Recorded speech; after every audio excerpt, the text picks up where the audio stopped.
Bonjour et bienvenue dans les extraits de Storylifique, le podcast 100% outdoor. Morgan Bourkis est un apnéiste accompli. Triple champion du monde, certes, mais ce n'est que la partie visible de l'iceberg. Et en parlant d'iceberg, je vous mets entre les oreilles un extrait de notre discussion en eau froide. Très froide même, mais riche en belles rencontres. Et avant cela, je vous glisse un extrait où l'on parle de ce qui fait réellement un champion du monde. Bonne écoute! Je suis très impressionné par des athlètes de d'autres sports, notamment, dans lesquels on voit que on n'est pas tous égaux à la base, ça c'est sûr, que certains ont des prédispositions et qui peuvent performer très vite et durer, et parce qu'ils ont ce petit truc en plus. Et il y a quelque chose qui est de toute façon indéniable, c'est que tout le monde travaille à haut niveau, même s'il a des prédispositions. Et par exemple, moi, un grand modèle, c'est Michael Phelps pour moi, qui a été champion olympique déjà à 15 ans, mais qui a duré derrière énormément, qui a arrêté aussi quand il a souhaité, mais qui a été un travailleur acharné. Bien sûr qu'il avait du talent, mais le talent, ça n'amène pas tout. Le talent, il faut pouvoir l'exploiter, et ça s'exploite par le travail notamment. Et même s'il avait énormément de talent d'un point de vue métabolique, d'un point de vue génétique, d'un point de vue flexibilité dans ses articulations pour pouvoir faire des amplitudes de mouvement que d'autres ne pouvaient pas faire, Michael Phelps, il s'entraînait, je crois qu'il a passé 5 ans de sa vie à s'entraîner 7 jours sur 7. 5 ans de sa vie, d'accord, avant de basculer à 6 jours sur 7. Donc ça implique que même s'il était beaucoup plus talentueux que les autres, il a exploité ce talent en travaillant énormément. Et ça, il faut le souligner. Ça a vraiment été un exemple pour moi et une compréhension que, effectivement, même si on n'est pas égaux à la base, tout le monde travaille de toute façon pour pouvoir y parvenir. Justement, le talent, ça ne mène jamais jusqu'au sommet, en tout cas, Oui. ça, c'est clair. Oui. Ouais, c'est la diffusion de Brel, on en parlait encore justement avec un coach qui a ouvert la saison. C'est que oui, le talent peut être même parfois contre-productif si on n'a pas l'habitude de s'acharner, de remonter la pente quand on l'a descendue. Ouais. En fait, le talent, c'est simplement un domaine. Alors, il peut y en avoir plein de domaines dans la vie, dans lequel on est un peu plus doué que les autres. Mais c'est pas ça qui va amener le succès. Ça peut amener des résultats. Mais le talent, c'est pas, il faut pouvoir l'exploiter grâce au travail derrière. Et c'est pas à la portée de tous. Il y a plein de gens talentueux qui, au final, dans un domaine, mais qui ne l'exploitent pas. Mais c'est libre à chacun, en plus. On peut avoir un talent aussi de pas vouloir l'exploiter. Alors, j'ai une autre petite question qui va nous enchaîner justement sur les plongées avec la faune. Attends, où est-ce que j'avais enregistré celle-là ? J'ai rarement autant de questions, mais là j'étais au salon de la plongée, donc forcément il y avait des plongeurs. Et oui. Alors ici, vas-tu reconnaître? On peut y aller. Ouais, salut Morgane. Je me demandais depuis tout ce temps, est-ce que tu as soigné cette sorte d'allergie à l'eau froide que tu avais là, ou est-ce que tu ressembles toujours à Quasimodo quand tu vas dans de l'eau trop froide? Sinon, si c'est encore le cas, tu peux envoyer des vidéos, ça nous ferait marrer. Cédric Palerme. C'est Cédric, oui. Alors pourquoi il me dit Quasimodo? Et ça, je sais pas si toi tu avais vu cette vidéo. Non, je ne l'ai pas vue. En 2019, j'ai commencé on va dire un peu une relation amoureuse avec la Norvège, on va dire ça comme ça. Et c'est vrai que j'ai tourné notamment un documentaire en 2019 où j'ai passé quand même 49 jours là-bas pour un documentaire qui donnera la quête du sauvage. Qui part de Marseille et qui va jusqu'en Norvège. Grangeon. Exactement, de Jean-Charles Grangeon, un ami marseillais qui est chef opérateur sous-marin, réalisateur aussi, et qui a sa société qui s'appelle Blue Earth Prod. Et de là, voilà, est né un peu un amour pour la Norvège. Et c'est vrai que pendant ces tournages, on a eu des conditions qui étaient difficiles et des immersions aussi dans le froid prolongé.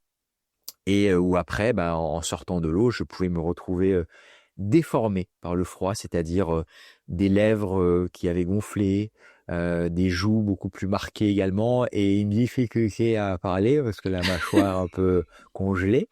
D'accord. Oui, ça il m'a dit, oui. D'où la référence à Quasimodo. J'ai toujours ces vidéos moi dans mon téléphone. Si tu les veux, je te les envoie parce qu'il n'y a pas du tout de prescription. Et voilà, donc ça vient de là. Alors moi, j'aime bien les plongées en eau froide aussi, hein. Alors pas comme Arthur Guérin, qui est un grand copain qui a fait des records là-dedans. Mais c'est vrai que voilà, depuis 2019, je vais en Norvège. J'ai tourné ce documentaire. J'ai été guide aussi après derrière pour aller emmener les personnes plonger avec les orques et les baleines à bosse. Et puis j'y retourne encore aujourd'hui parce que j'ai d'autres projets, notamment de documentation. Alors ça, on en parlera peut-être un petit peu après, mais sur des écosystèmes côtiers qui sont les forêts de kelp notamment, des projets de documentation et de photographie notamment, parce que voilà, c'est vraiment un territoire que j'apprécie beaucoup. Et donc oui, alors la Norvège peut amener, lorsqu'on reste un peu trop dans l'eau froide, des déformations du visage, mais qui a priori se sont estompés, parce que ça va mieux. Mais donc, qu'est-ce que ça peut apporter l'apnée comme ça pour aller vers ces animaux par rapport à la plongée bouteille, dis-moi. La discrétion, les bulles, le bruit notamment, la facilité aussi de pouvoir, entre guillemets, je dis bien entre guillemets, les suivre, parce qu'on prétend pouvoir les suivre, mais en fait on n'est rien à côté d'eux dans l'eau, donc on les suit un petit peu, mais voilà, c'est plus facile de bouger en apnée. La possibilité, voilà, d'avoir des interactions qui sont peut-être plus faciles avec eux. Après, champion ou pas champion, on est tout petit et dans une eau à 5 degrés, moi mes apnées elles devaient faire 30 secondes grand maximum parce qu'en fait je nageais en permanence à leur côté, donc j'étais en permanence essoufflé. Et je dirais les interactions avec les animaux en Norvège sont beaucoup plus compliqué que, par exemple, en Polynésie ou à La Réunion, parce qu'en Norvège, on est sur des zones, en fait, d'alimentation. Et en fait, les animaux sont là-bas pour manger. Et donc, en fait, ils bougent en permanence et ils mangent. À La Réunion, en Polynésie, on est sur des zones de reproduction ou de repos. Et donc, en fait, les animaux, les baleines notamment, beaucoup les baleines à bosse, sont beaucoup plus calmes, dociles et prêtes éventuellement à jouer, notamment. Ce qui ne veut pas dire qu'on n'a pas des moments comme ça aussi en Norvège, hein, mais les animaux en Norvège sont vraiment là pour, dans un but alimentaire, donc du coup vont consommer beaucoup d'énergie pour aller s'alimenter et ont peu de temps en fait pour jouer. Ça peut arriver, hein, bien évidemment, mais elles ont peu de temps pour jouer. Et en fait, c'est assez frénétique, ça bouge beaucoup. Moi, j'ai pu passer malgré tout des moments de comme 1h30 ou 2 heures dans l'eau, avec des interactions avec des orques ou des baleines, hein, sans souci, mais ils sont pas là pour moi, pour jouer, ils sont là parce que ils mangent en permanence des harengs qui sont présents sur place, donc ça va dans tous les sens, ça monte, ça descend, ça fait des boules, ça ouvre la bouche, et puis ça revient, ça se déplace là-bas, on suit, on revient, donc en fait on n'a pas froid dans l'eau, ça c'est clair, malgré quoi ça va entre 5 et 8 degrés, parce qu'on bouge en permanence, mais on est essoufflé en permanence, donc en fait tout se passe à la surface. Et peu de choses se passent sous l'eau. Quand on descend à 10 mètres sous la surface pour rester une vingtaine de secondes à côté d'une baleine, c'est déjà le sommet, je dirais. Que de choses se passent véritablement en apnée. Donc je dirais c'est surtout une condition physique qui importe quand on va sur ces territoires-là, pour pouvoir être habitué à être dans l'eau, à pouvoir nager, se déplacer, à résister bien évidemment au froid, à être capable un petit peu de pouvoir descendre aussi pour suivre un peu ces animaux, mais beaucoup de choses se passent à la surface. Tu as un beau souvenir de là-bas à nous raconter?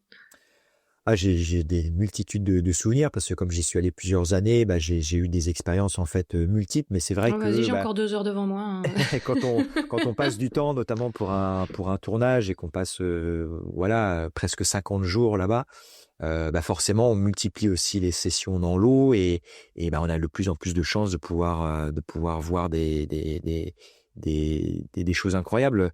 Moi, je crois que les premières baleines à bosse que j'ai vues, du coup, la première interaction franche, il y en avait 8 qui me sont en fait qui sont passées sous moi. Elles m'ont presque transpercé. En fait, elles étaient en cheminement, c'est-à-dire qu'elles traçaient leur route et peu importe si j'étais là ou pas, elles étaient sous moi à peut-être 25 mètres de fond.